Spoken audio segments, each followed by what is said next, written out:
അത് എങ്ങനെ ഒരു ഗോൾ കൊടുക്കാതിരിക്കാൻ പറ്റും, അത് ഔട്ട് ഓഫ് പൊസിഷൻ അല്ലേ എന്നൊക്കെ ചോദിച്ച് ഒരുപാട് പേര് മെസ്സേജ് അയക്കുന്നുണ്ട്. അപ്പോൾ അതിൽ നമ്മുടെ റയൽ മാഡ്രിഡിൽ തന്നെ ഒരു ഫോളോവർ ആയിട്ടുള്ള ഒരാൾ നമ്മുടെ ഫോളോവറാണ്. അപ്പോൾ പുള്ളിക്കാരൻ ചോദിച്ചിട്ടുണ്ടായിരുന്ന ഒരു ചോദ്യം ഞാൻ പുള്ളിയുടെ വിത്ത് പെർമിഷൻ തന്നെ റെക്കോർഡ് ചെയ്തിട്ടുള്ള ഒരു കാര്യമാണ് കേട്ടോ. അപ്പം പുള്ളിയുടെ സംശയം ഇതാണ്, കീപ്പർ ആള് പൊസിഷനിൽ നിന്ന് പോയി കഴിഞ്ഞിട്ട് ബോള് അതായത് ആള് ഔട്ട് ഓഫ് കൺട്രോളിലായി കഴിഞ്ഞിട്ടുണ്ടെങ്കിൽ സ്ലൈഡ് ചെയ്യുന്ന ആളും ഇയാളും തമ്മിൽ യാതൊരു ബന്ധമില്ല. കീപ്പറാണ് ആളെ മേത്തേക്ക് കാല് എന്ന കാര്യം മേത്തേക്ക് ഇടുന്നത്. വീഡിയോയില് വ്യക്തമാണ്, പല 3-4 ആംഗിളിലുള്ള വീഡിയോയിലും കണ്ടിട്ടും വ്യക്തമാണ്. അപ്പോ ഇതെന്തുകൊണ്ട് ഗോള് കൊടുത്തില്ല, അതാണ് ഒരു എക്സ്പ്ലനേഷൻ വേണ്ടത്.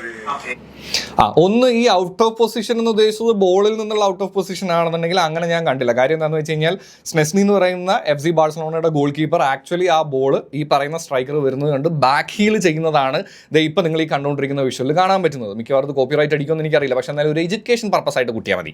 അപ്പോൾ ഇത് ബാക്ക് ഹീൽ ചെയ്ത സമയത്ത് ഒന്നാമത്തെ കാര്യം എന്താണെന്ന് വെച്ച് കഴിഞ്ഞാൽ സ്ട്രൈക്കർക്ക് ഇപ്പോഴും അല്ലെങ്കിൽ ആ ബോൾ അറ്റൻഡ് ചെയ്യുന്ന അറ്റാക്കർക്ക് ഇപ്പോഴും ആ ബോളിന് ഒരു അഡ്വാൻറ്റേജും ഇല്ല. ആ സമയത്ത് ഈ പറയുന്ന പോലെ തന്നെ ഗോൾ കീപ്പറുമായിട്ട് ഒരു ടച്ചോ കാര്യങ്ങളോ വരികയാണെന്നുണ്ടെങ്കിൽ, അല്ലെങ്കിൽ ഗോൾ കീപ്പറിൻ്റെ ആ പൊസിഷനെ തടയുന്ന രീതിയിലോ അല്ലെങ്കിൽ എന്തെങ്കിലും അൺഇൻറ്റൻഷനലി ആണെങ്കിൽ പോലും ഒരു പ്രോബ്ലം ഉണ്ടാക്കുന്നുണ്ടെങ്കിൽ, എസ്പെഷ്യലി അതെവിടെയാണ് ഈ ഔട്ട് ഓഫ് പൊസിഷൻ എന്ന് ഉദ്ദേശിച്ചത് എന്താണെന്ന് അറിയില്ല, ഈ കളിയാക്കുകയാണെന്ന് വിചാരിക്കരുത് കേട്ടോ. ഈ എസ്പെഷ്യലി നമ്മുടെ ഗോൾ കീപ്പറിൻ്റെ ഫ്രണ്ടിൽ ഒരു 2 ബോക്സ് വരച്ച് വെച്ചിരിക്കുന്നത് കണ്ടിട്ടുണ്ടോ?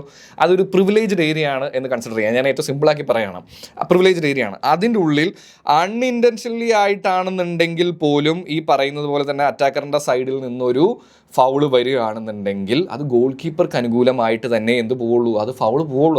അത് ലോ ആയിട്ട് കിടക്കുന്ന ഒരു സാധനമാണ്. അതിന് ഇനി ഇങ്ങനെയല്ലേ ഞാൻ കണ്ട ആംഗിളിൽ സെസ്നി അവൻ്റെ തലയിൽ കൂടെ കയറി കാല് വെക്കുമായിരുന്നു, ഇതൊക്കെ വെറുതെ പറയുന്നതാണ്. ആക്ച്വലി ബാക്ക് ഹീൽ ചെയ്യുന്ന സമയത്ത്, ബോൾ റിക്കവർ ചെയ്യുന്ന സമയത്ത് 2 പേരും തമ്മിൽ കോണ്ടാക്റ്റ് ഉണ്ടായിട്ടുണ്ട്. ഇനിയിപ്പോൾ നിങ്ങൾ ഇങ്ങനത്തെ വിഷ്വൽ എടുക്കണ്ട, നിങ്ങളല്ലാത്ത ഈ നമ്മുടെ കോർണർ കിക്കുകൾ വരുന്ന സമയത്ത് പോലും ചെറിയ ടച്ച് ഉണ്ടായാൽ പോലും അത് ഗോൾ കീപ്പറിന് അനുകൂലമായിട്ടാണ് കൊടുക്കുന്നത്. എന്തുകൊണ്ടാണ് ഇതൊക്കെ എക്സ്പ്ലെയിൻ ചെയ്ത് തരണം എന്നുണ്ടെങ്കിൽ വളരെ കഷ്ടമാണ്. ഇതിനെന്താ റീസൺ എന്നറിയോ?